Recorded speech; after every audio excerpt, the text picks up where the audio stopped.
Evil geniuses turn to ban. EHOME's turn to ban.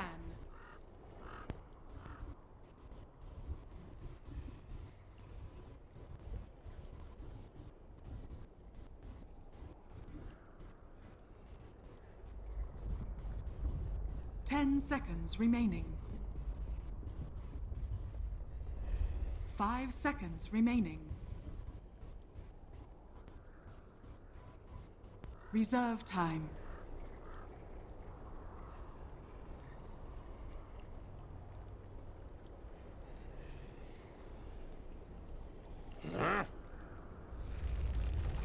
Evil geniuses turn to ban. All right, everybody, welcome back. It is time for playoff action here at the MDL event. We had to wait a little bit for it, but that makes it all that much sweeter here. I've been pumped all day, gods. I wore my Dota jacket. I even wore it in public.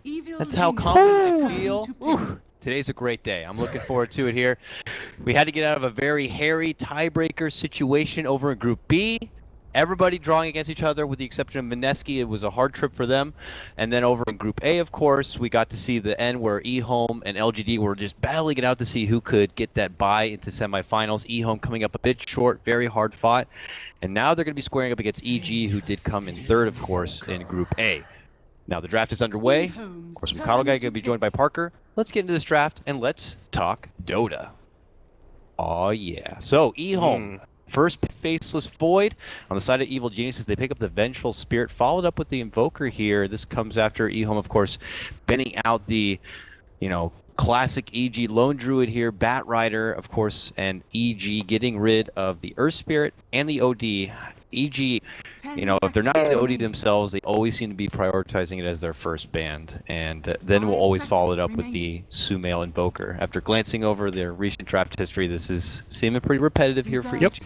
It's interesting because there's some heroes that all the teams at MDL are like really gunning for, the OD being one of them, the Invoker another. Then there's some which it's like the Western teams prefer more. If you look at Lone Druid, then there's heroes like Faceless Void, which is the Chinese teams all want to be first picking the Faceless Void. So Witch Doctor, another example of a hero that it's mostly kind of Chinese teams prioritizing. So there is this kind of clear, not so much difference in playstyles, but like hero preferences. I think every team has a very unique playstyle. Like I don't think you can say, oh, the Western teams play similarly, the Chinese teams play similarly, but it's interesting to see where they go from here. Definitely learned that when I was doing the Chinese qualifier, to see these teams still put a lot of priority in like the first pick Darkseers and even Spirit Breakers.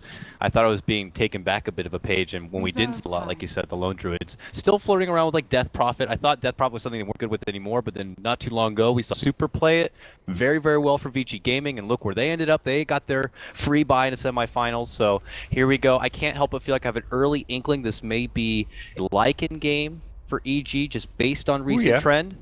They really like to do with the, Quas Exort Invoker, Hefty Push kind of a lineup here. And EG chose Radiant, so I think when you go back like to old school PPD, like the whole TI4 thing, when they're on Radiant, they like to push. They're on Dire, they like to prioritize Roshan. That's kind of like, at least as a general idea, one of the kind of core concept of playing either side. Because if you're on the Radiant side, you want to be able to push down towers fast so you can get map control and prevent your opponents from taking advantage of the Roshan advantage they get. So like a Lycan type pick works very well with that. You've got Invoker, Venge, two great pushing heroes already with the Forward Spirit build. The Venge can be played as a core or as a support. The Aura has the Howl, great pushing capability. So I think EG do have that kind of idea in their mind going into this draft. They're now banning out an AA, so healing type heroes are going to be maybe. Yeah, Jug's good. I don't know if you put so much into the ward priority, but yeah, other healing heroes. Jug, Dazzle. I think at the start of the new patch, PPD was still first picking Dazzle, so he still values the hero quite highly. And that was following a Chen ban, so they're at least planning on picking some kind of healing hero, I imagine. At the same time, EHOME just love AA, so even if you don't have healing heroes, sometimes you'll see Lanham playing the Ancient Apparition regardless. Okay, Night Stalker coming out, EHOME.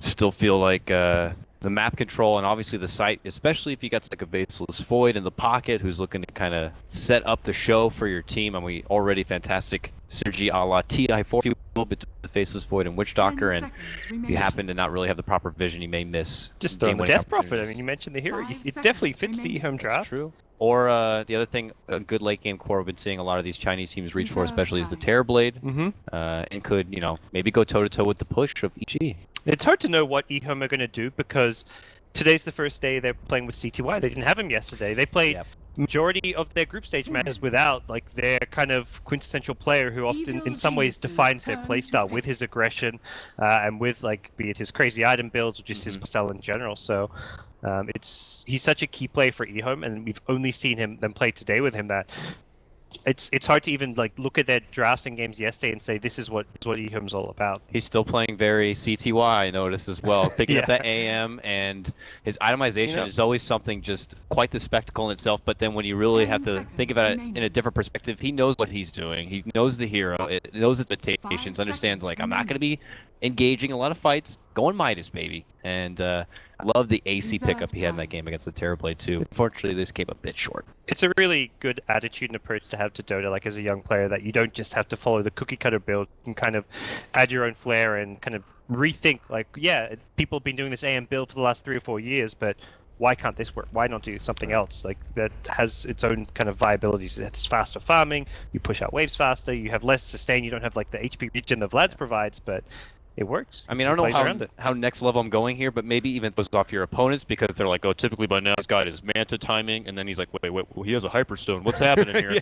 You know, or he's a Midas. What's going on? And that could just kind of throw them off a bit, and next thing you know, they're questioning it, thinking a bit too hard, overthinking it maybe a bit, or maybe they get forced in a situation where they're like, hey, he's got a Midas or this, we got to punish him for it, and next thing you know, they might be baited into a trap. So, you know, it's one of those things that, you know, could change the game up quite a bit. A lot of thinking here from EG. They're really starting to dip into the reserve time. This comes after a ban on Zeus. Definitely highly favored duo Faceless Void and Zeus, so not really surprised to see that one taken out of the picture. Or maybe they're thinking heavy illusion heroes. We don't see a lot of PL, but hell, maybe even EG might consider a swing at Terrorblade, let's say. Terrorblade's been seeing a huge resurgence just looking at MDL alone. So I think a hero we're going to keep seeing more of. Secret Stat picking it for Envy. All the Chinese teams, EHOME, LGD, have been running it for some time now. So I think teams like EG with Artesio on their team will happily start playing Terrorblade. It's something I don't even feel like he has to practice a whole lot to kind of put into his arsenal. But goodness. EG kind of taking a bit of a step back. I haven't seen Tusk in a bit of a while. We saw Complexity pick it up a bit earlier. It didn't work out for them in the matchup against Secret. But yeah, ever since his, you know, what was it, 6.85 Glory Days, first pick, first ban, in the hands of OG at the major, Crit definitely showed the hero's potential. I don't know if what do you think? Do you think it's just teams have one of these following things? You know, have they forgotten about it a bit? Not really fitting with the meta as it is right now. Why is it we're not seeing as much Tusk anymore as we used to? I think we've seen a few other supports kind of fill a few of his niches. One of the big ones being able to like save a teammate, the snowball save, which is Oracle's now come into play. So it's like, well, Oracle has a lot of other kind of nice utility aspects, the Purge, the ultimate to save a teammate. He's got the healing aspect. So I think if you're drafting something like an Oracle, maybe you're thinking, well, there's no point getting the Tusk because you're not going to get the same value out of the snowball save. So plus, someone like Earth Spirit coming in also offers a lot of the same flavor profile, if you will, like a Tusk, hefty initiation, great lockdown, and great team fight. So it's less that I think Tusk got a lot weaker, and more that these other options that were kind of right now perhaps looking a bit better are kind of being played with. So fair enough. EHOME in the meantime grab up a Viper, one of the few lane dominators that can hold their own against the vicious Invoker, and then EG followed up with the Universe Arcseer, a classic once that he had named that he doesn't really care for the hero, but when you need to play it and it gets the job done, he'll step up. Oh yeah. I think something they know is, I mean, PPD talked a bit about this when describing EHOME and how they're going to play the new patch. They love to go for these more like 5-man type lineups where they hit this mid-game timing, they 5-man and they just push high ground, win the game. Like, they were one of the teams who played more Dragon Knight than anyone on the 6.85 patch, and they just 5-man with it, took down all your towers, took control of the map, took Roshan, won the game. So that's kind of what they're doing with the Viper. Yeah. Void, maybe slightly less so, but I imagine a hero like a Terrorblade could come to play. Something that's going to push in 5-man. A Gyrocopter for CTY has been another common go-to, but they got Morphling for now, so more high carry. And that's something we see a lot from the Eastern teams and not so much from the Western teams. I got a serious glass full of Morphling during Have any of the Western teams played Morphling that you've seen? I don't think any Secret or EG games. Secret has like 2 drafts right now, so Morphling's not in them. Lone Druid Spectre or Terrorblade and maybe an Ember, but like no Morphling there. No, I'm not thinking. I mean, there's got to be something maybe worth it. Yeah. But not as much anymore. Not since what offlane Morphling was a big thing. Once upon a time. Still can't help but feel like, do you think even with what EHOME has already drafted, do you think EG could still consider something like a Lycan? They have that nice little Ion Shell Wolf thing going a bit. Still have the push we were talking about, but is there anything that could, be a bit of a trouble for Lycan on EHOME side, or do you think possibly still a go? I think Void will get a lot out of the lane if it's like a Lycan plus Venge lane. They don't really zone him out or bully him, but it's a very fast tempo. Well, they're not going to have a Lycan. It would be very, very fast tempo. They'd be able to pressure towers a lot and perhaps beat EHOME before their draft comes online. So what else is there at the ready that kind of fills the shoes of a... I mean, I don't know RTC play like Slark a whole lot. Maybe is a Spectre too bold? Anti-Mage was like the classic hero to run against Morphling. They're going to go for more Terrorblade. Wow, okay. Right. Everyone's going to start playing Terrorblade. Have they played it yet? Like not in any games I've seen. Wow, okay. Well, this is game number 1. EG pulling out the Terrorblade here. I'm sure Artees knows what he's doing with it. And then Lanham Earthshaker. Hello. Classic. Absolutely. This is going to be an exciting game number 1. Yeah, and they did not hesitate with the Shaker pick. And they probably knew going to that last pick there was like 2 or 3 options. EG's either pick Anti-Mage or they're going to pick Terrorblade.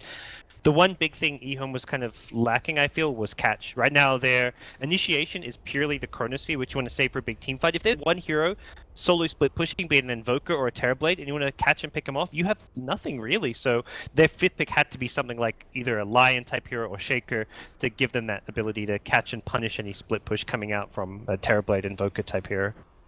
So now that we see the 5-man spread across both teams here, is it more on Evil Geniuses to kind of get ball rolling here? Or, otherwise have a CTY Morphling on our hands into the late game? I don't know. Terrorblade versus Morphling? It's Morphling... Both near critical mass? Who takes it in a death match? It's... Morphling as a whole can dish out more burst damage. Terrorblade's very reliant on having Metamorph up, which is where Morphling doesn't really have that downtime built around one of his spells. So I slightly prefer the Morphling when you get to the super late game. He's got replicates, he's super mobile all around the map. I think in general, I like the Morphling more. It's always going to come around more to the supporting cast, what they can provide. Invoker in late game is insane. Darkseer as well, like you're making Morphling replicates, so... I don't feel like the Morphling with the Void, it's kind of hard. You have to position your Chronosphere incredibly well if you want your Morphling to be able to attack heroes inside the Chronosphere because of his limited range. So that makes it, I think, a lot harder for EHOME to execute team fights in the game, whereas for EG, your Darkseer just needs to hit a vacuum wall. Terrorblade's always going to be able to hit heroes when he's got Metamorph up. Invoker's always going to be able to get out spells with just like a Blink Dagger, Ocarina, Axe, Hex, yada yada. Like, late game, I slightly prefer EG's lineup. I think it's a lot easier to execute and play around. But I can't help but feel like even if, let's say, into the late game, EG are kind of actually not doing so well, let's say, they have tremendous high ground defense to work with the benefit of Darkseer, and EHOME's high ground sieging can be a bit wishy-washy, unless, like, we see a low ground siege Viper. You already mentioned Morphling's attack range is just so limited as it is, so it makes it a bit difficult for him to kind of get in at the right moment. Yeah, I could see this game kind of swinging back and forth, like early game being slightly better for EG, while EHOME wait to get some of their level 6s and just items like Morphling's a hero that's not going to be able to get too involved or offer much until he hits that like Lincoln's plus E-Blade timing, or at least Lincoln's plus 1 item. Viper needs like a mech at least before he can start grouping up, and you need the Death Ward to give you damage in the Chronosphere, so It's going to start off EG's kind of favorite. The mid-game timing will be good for EHOME, and then if it gets to the late game, it looks good for EG. EG need to contest this, otherwise it's 2 runes going the way of EHOME, and they are going to be able to get it both. This was all set up from a nice Fear block from Lanham, and Fear, who commits in to contest the rune, ends up losing his own life. Old Chicken, going to be picking up the first blood on his Viper. Ooh, could not ask for a better start for EHOME there. Fantastic vision, just blocking off EG's ability to come in and contest that. And level 1 Invoker, like Darkseid normally pretty good at level 1 fights with Iron Shell, but he doesn't have any like good candidates to put the Iron Shell on particularly. You're snowballing into a very tough spot. Like Witch Doctor cast, Waveform really good. Yeah. The Viper poison attack, it was just a really hard fight for EG to take. They were just, I guess, hoping EHOME weren't going to be there. And now Quick Boots seem to be rolling out for Old Chicken, but picks him up now, and things can get a bit hairy here for little Sumail. The benefit, though, it looks like Universe is going to be farming up the side camp there. It's a very difficult lane for him to go up against, but is going to be able to work with that camp in the meantime. But it's a free lane for the Morphling, and we'll have to see what kind of setup potential they're going to have on the bottom. It's a Faceless Void. Of course, we know his Time Walk kind of makes him seem almost indestructible at times, but they do have the lockdown potential. It's a very short range Time Walk. A nice blocking shard, a follow-up with the Magic Missile, and he wouldn't be able to get away. Yeah, with 3 heroes there, it's something where EG can definitely pose kill threat, but EG, when they have these defensive trial lanes, they're always about the pulls, the stacks. They're going to look to guarantee getting some support and farm on their support heroes. Look at 11, though. He's having to walk up and smack Arteezy in the face. Is he actually going to look for another bash here? He's thinking about it. Time dilation, mind you, is going to be a huge factor for EHOME in this game. Yeah. Against heroes like Invoker, oh, it's going to be just rough. I mean, does Invoker need to consider getting a BKB in this game just to deal with it, or just all on positioning and getting away from the frickin' Void? I think he'll need a BKB eventually. Yeah. Considering you're against, if Morphling goes for the Ethereal Blade, BKB becomes essential for Sumail. And even with that, you're against Earthshaker as well. There's Witch Doctor cast, Maledict. There's a lot of annoying things for him to deal with, so it's like one of those 3rd or 4th items. You get into the late game, you just need to get a BKB if you're on EG's side. Same for the Terrorblade. Lanham has been very crafty at being able to kind of... He's been trying to stay off the radar, but he is moving around right now under a ward, set from EG. Sumail, who's way out of position, sees this coming. Look at that, just walks in, takes the obs, has a haste, so he's going to use it to kind of intel. And look at that, he even steals the Cedar Creep. See you later. Run away from Sumail. Man, Lanham is just feeling this game already. He realizes Invoker's not showing mid. Well, they probably know where I am with a rune, so he's just going to run right through the mid lane, show himself, and just go scout himself. So he finds where the Invoker is, steals a neutral creep. Just good kind of heads up play coming out from him. And the early game CS looking really good for EHOME right now in all 3 lanes. Yeah, 16 and 7 for the Viper. Bottom lane, fissure setup from Mr. Lanham. He's back on action once more, and they're looking to Trailblaze right up to Arteezy. It's some casual harassment, not going to be enough to lock him down and take him out. Yeah, they have too much kind of physical damage, and against Terrorblade, ooh, killing the Viper. So while EHOME rotate their supports bottom, EG send theirs mid, and they actually get the kill. But the big thing with Terrorblade is he's got incredible armor, and with the poor man's shield, physical damage is just like something you can't do Terrorblade in the early game. So with the Shaker Witch Doctor, they just didn't have what it takes to bring him down. Great gank and movement. That salvages the mid lane for Sumail. And now they take the rotation to the top lane, where CTY has kind of had free will here at 25 and 10 CS, sitting at the top right now. They're coming in from behind. There's the wave. He's reserving the waveform. As the snowball comes out, are they going to look to fight this out of the tower? They have a 3-on-1, so why not?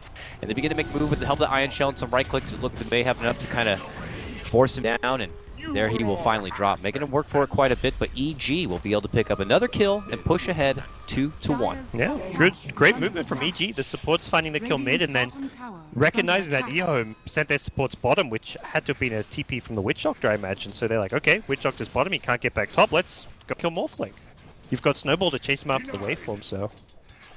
But now really, we're seeing really nice movement. Terrorblade not a part of the bottom lane. In fact, it looks like the bottom lane is going to be sacked in the meantime for EG. He's off doing the jungle right now, and yeah, this is... It's just like a lane where he can't find farm, and Terrorblade He needs somewhere to go to get himself some farm, so he'll just go the mid lane if he has to.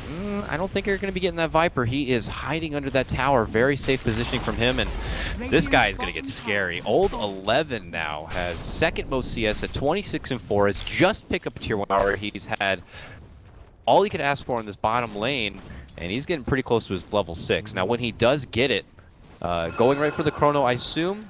Does he put it right to work? Does they have enough potential on their team without a Witch Doctor ward yet to get something done with the Chrono? Or can he take it safe and enjoy this lane while he's got it?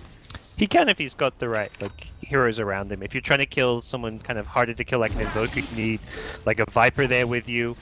Or you can go maybe to kill the Darkseer with a waveform follow, providing some damage. But he needs some extra source of damage from at least one hero, maybe even two, depending on who he goes in for. Kaka not getting a fortunate bounce there to try to get the jump onto Sumail, but he is still flirting around what looks like Arteezy's Terrorblade, but mid lane is where we're seeing Old Chicken now have to commit. Do they have the vision? Is someone about to roll through? Maybe some vision? No? Uphill misses. Yeah. He had at least one. Close. Nice little attempted play there with the Sentry Ward. They are getting all up in the face of Arteezy right now, puzzling a bit, but now Kaka's gonna get locked down, and the Sunstrike will come through. Sumail will pick that one, and they're looking for more blood. This shard block is not going to quite be there, and that's the first Chrono of the game. And then look at the dish onto Arteezy, and they certainly have the damage. That Dilation proving to be a bit of a headache right now for Fear. He's not going to be able to make it away, but looks to retreat south. Will end up going down. PPD is going to be able to TP away from the trouble, but EHOME claimed the lives of 2 as 11 helps turn the tide with a beautiful interception. You kind of said it. As soon as he gets that Chronosphere up, he wants to use it, and he finds the perfect opportunity to do so. And even with EG kind of finding a kill or two, like they found the supports to rotate mid then to top, the CS still tells a very one-sided story and focusing on just 19 CS, and the top 3 farmers all fairly considerably on the EHOME side. It's not like they're just farming all 3 lanes, but they've got a big CS lead in all 3 lanes, so very good early game for EHOME, and that's something EG have to be a little bit concerned about. It doesn't feel like EHOME have a lineup that needs to get off to a hot start. I mean, if they're breaking even or doing better, it looks like they would be happy. And they're looking for 11 now. He's still confident in this bottom lane, but he is not immortal, my friend. And eventually, it comes to catch up with them. EG get a nice little get going, and we'll be able to pick him off at the bottom. But look at this, Lanham, a watchful eye over Sumail right now. Help is close in Old Chicken, but not quite close enough. And even Kaka thinking about sweeping on through here. Will Sumail hang around long enough? He's trying to like thinking about it. Oh, we got blocked in. Good setup from Lanham. He gets out in front. Sumail's trying to make it to the rest of his team. I see PPD close by, but is he gonna be able to make it there? They finally get past the fissure, and now the coconut comes out. I don't think they're gonna be able to save Sumail. Maybe he goes for a valiant deny. Nah, it's not gonna be there. Lanham's gonna catch him with the help of a totem, and now he is on pursuit. Looking to get PPD, and they still have a fissure, I believe. Is it almost got a mana for it? He's going in there like he's got business to take care of. He's got fissure. And, well, as they look through the trees, Arteezy is out of there. Well, some sick acting coming out from Old Chicken in the mid lane. Because Shaker sees the Invoker, but if your Viper runs straight for him past the creep wave, Invoker's like, oh, they're about to gank me, I'm gonna back off. So he like kept the siege creep for a bit. Shaker then managed to kite him with the stuns perfectly. I think perhaps slightly misplacing the fissure because the Viper actually couldn't run up the ramp, but it was just this great little like mind game that the Viper was playing with the creep wave and it to kind of pretend he didn't have vision of the Invoker. Snowball to mid lane for Chicken here. Fear. Is he getting over ambitious? And what a coconut from little Kaka right there. Locks him down in place. They're gonna be able to take down Fear. Good grab for EHOME. And yeah, I mean, it feels like EG just kind of getting caught off guard a bit. I know they're lacking a bit of vision in their own jungle. Maybe need to kind of set something up because EHOME are just really utilizing the map right now. Lamb's been so good just roaming around on this Shaker. It's not a hero you can conventionally think of for being able to provide vision and make those. Like, he just solo roamed into the enemy jungle and found the Invoker there. That's something you think like a Night Stalker might do or an Earth Spirit might do, but doing that on a Shaker is impressive. Here comes Levin. They were able to snipe down Kaka, but look at the response coming out from EHOME. Good setup with a Chrono. They're going to be able to quickly take down the Vengeful Spirit. After PPD goes down, they get Sumail. EHOME say, you take one, we'll take two. That's been twice now they've gotten this kind of a trade. They continue to get more and more. And mind you, Morphling has been farming at the top lane all this meanwhile. They want to get a hold of Universe, but he's got the Surge. He's able to retreat. EHOME all up in the space creation right now. Oh, top lane, they're going on Terrorblade, it looks like. Thinking about it here with these of this Witch Doctor, but suddenly PPD comes from the dead. CTY is It's not quite fully morphed, but boom! Moves on in there. The mouth is going to get the last tick, but with the help of that waveform, they get it. And look at that, nice little smack, like, that's right. I took down your core, and now I'm going to go for your tower. Is under attack. Man, EHOME looking really sharp already. Yeah, and they're getting towers as well as the big thing now. It's not just that they're out-farming EG, they're taking over the map. They've warded up the Radiant jungle around the mid lane, taking the mid-tier 1 when those are difficult to take towers early on, and they're going to take the top tower as well. EG just don't have the best tower defense right now. We talked about how great their high ground defense is. That comes much later on. That comes with like the Darkseer having levels, having a Blink Dagger, having a mech. Like this is the early game just falling apart for EG. Yeah, it looks like we look a bit of vision. There's not much of it at all now for EG.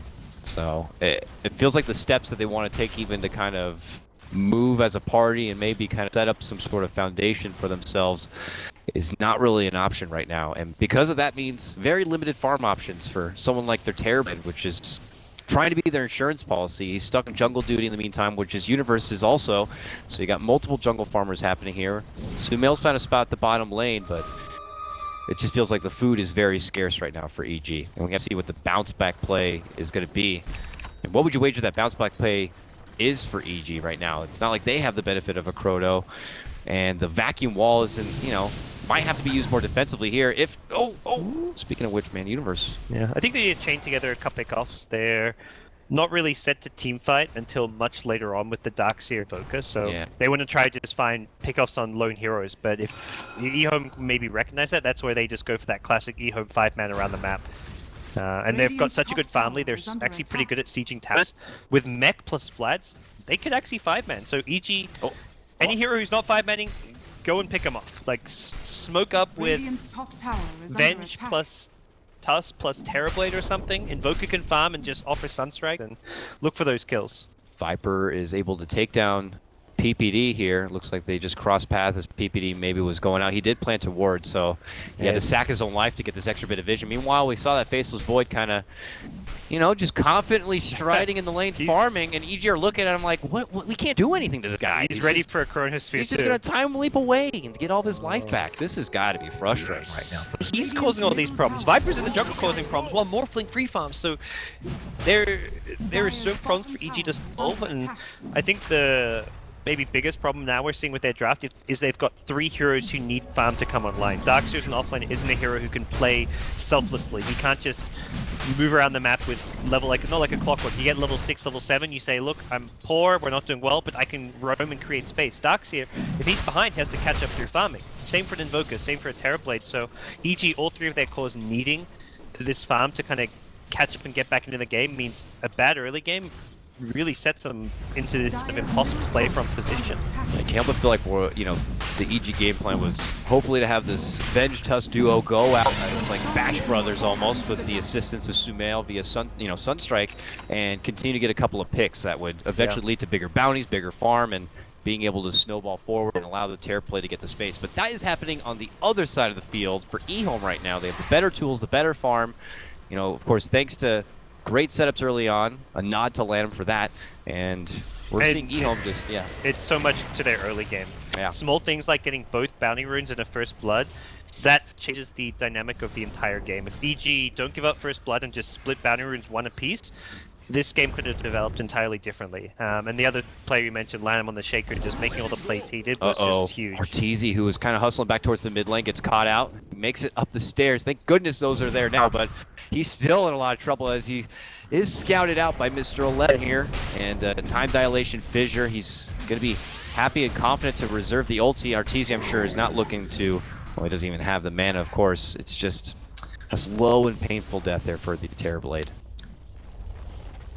It's hard to start to think about what are the outs now for EG. This Tusk is getting to a point where he might be a bit irrelevant due to where his ionization is. You know, it's hard to fault him on that. It's just EHOME got so much at the start. Yeah, and even now EHOME, they're grouped up all around the mid lane together. They're making sure that there's no opportunities for a pick-off. You've got all 5 heroes in mid lane, and if there's ever one hero who's not grouped up as 5, it's C2 on the Morphling, who is a hero you can't actually gank because he's got so many escapes. They don't have a silence to prevent him from morphing to strength. So the pickoffs I mentioned that EG needs to get to catch up, where are they? Who are they? I'm not really sure. Like, you look here, C2I says, oh, there's lanes to farm. I'll TP back. You guys stay grouped up as 4, and I don't think that's going to change for EHOME. I'd be very surprised if suddenly they split to different directions. You see, Darksu's actually jungling the enemy jungle. He just TP's home now, but he was at the dire camp on the far right just because of how desperate they are to get farm right now. Okay, 11 makes his move here for Smail. Where's backup? Kaka thinks about going in, doesn't quite commit to death lord. PPD has to step in with the swap save, and well, it looks like his own life will be handed over for it. And that's all PPD can do at this stage, is just use his life to help protect and secure farm for Invoker, for Terrorblade, secure wards on the map. Like, he's dying just to get wards down, but really that's like the best thing he can do given the terrible situation EG are in. Down but not out is EG, but we'll have to see if it's going to be on more execution already. Looks like they got a hold of Fear, forced to snowball in closer, goes for the committed Walrus Punch, but now will be caught up with the Coconut, slowly right-click down while the time dilation there withers away. Meanwhile, though, they get a grab onto Universal. Chicken pelts him down. Now as they move forward, they're looking for more, which could be a quick to game-ending fight as Arteezy is quickly knocked apart. He goes down. Triple kill suddenly for old Chicken. And the last survivor being PPD. Soon to go down as he quickly gets hustled around by 4. We could see the talon thrown in very soon from EG. This is an uncharacteristic, hard battle for them, and I don't know what the bounce back is going to be. Yeah, that's the thing. I look at EG's lamp and think, okay, it's worth playing this one out. They've got a great late game. If anything, they've got a slightly better late game, but getting there is just like, I don't know what the answer is. They can't leave their base. EHOME has complete control of the Radiant jungle, and they'll GG out. I think EG is looking at this like, we can't leave our base, we can't farm, we can't pick offs because of the nature of Morph with Escape, Void with Escape, Viper being tanky, EHOME are always no grouped. Easy options. They're grouped as 4, or they're grouped as 5. You can't kill Morphling. Let's, what can we do? And yeah, they recognize game 1 is lost. I mean, a lot of people say you should never call, GG at the first 5 minutes, and of course you should never call GG. Just the way the game is, there's been crazy throws all